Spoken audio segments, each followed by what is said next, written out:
जी भाई अस्सलाम वालेकुम। जी भाई ये अंगूरा के बच्चे ये 20 दिन के हो गए हैं।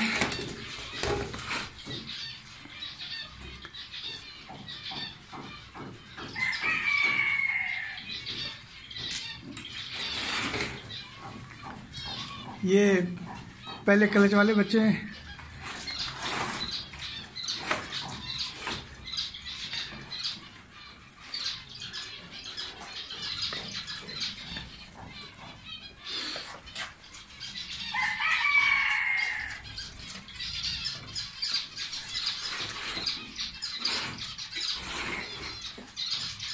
ये भी माशाल्लाह बहुत अच्छे हैं, बिल्कुल एक्टिव हैं बहुत।